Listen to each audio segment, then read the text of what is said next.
Hello friends, ಎಲ್ಲರೂ ಹೇಗಿದ್ದೀರಾ? ನಾವಿವತ್ತು ಹೊರಟಿರೋದು ಕರ್ನಾಟಕದಲ್ಲಿ ನಡೀತಾ ಇರ್ತಕ್ಕಂಥ ಕುಂಭಮೇಳಕ್ಕೆ.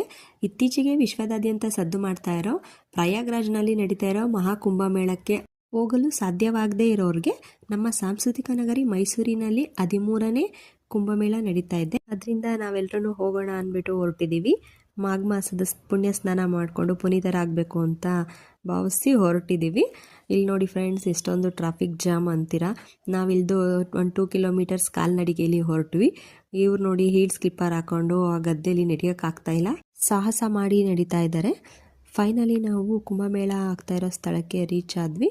2 ಕಿಲೋಮೀಟರ್ಸ್ ವಾಕಬಲ್ ಬಂದ್ವಿ, ಯಾಕೆಂದರೆ ಆ ಕಡೆಯಿಂದ ಟ್ರಾಫಿಕ್ ಇತ್ತು ಹೈವೇಲಿ.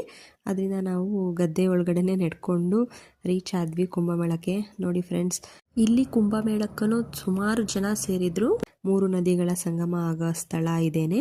ಕಾವೇರಿ, ಕಪಿಲ, ಗುಪ್ತಗಾಮಿನಿಯಾಗಿರುವ ಸ್ಫಟಿಕ ನದಿ, ಈ 3 ನದಿಗಳು ಸಂಗಮವಾಗುವ ಸ್ಥಳ ಇದೇನೆ.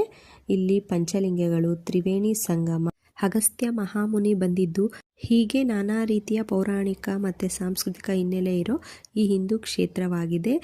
ನಮ್ಮ ಕರ್ನಾಟಕ ದಕ್ಷಿಣ ಕಾಶಿ ಎಂದೇ ಪ್ರಸಿದ್ಧವಾಗಿರುವ ನಮ್ಮ ಮೈಸೂರು ಜಿಲ್ಲೆ ತಿರುಮಕೂಡಲು ಟಿ ನರಸೀಪುರದಲ್ಲಿ 13ನೇ ಕುಂಭಮೇಳಕ್ಕೆ ನಾವು ಹೋಗಿದ್ವಿ. ನಾವು ಇಲ್ಲಿ ಹೋಗಿದ್ದು ತುಂಬ ಖುಷಿ ಅನಿಸ್ತು ಎಲ್ರಿಗೂ. ಐ ಹೋಪ್ ಈ ವಿಡಿಯೋ ಎಲ್ರಿಗೂ ಇಷ್ಟ ಆಗಿರುತ್ತೆ ಅಂತ ಅಂದ್ಕೊಂಡಿದ್ದೀನಿ. ಪ್ಲೀಸ್ ಒಂದು like, share, comment and subscribe ಮಾಡಿ ಫ್ರೆಂಡ್ಸ್. ಹೀಗೆ ಸಪೋರ್ಟ್ ಮಾಡ್ತಾ ಇರಿ. Thank you for watching. Bye.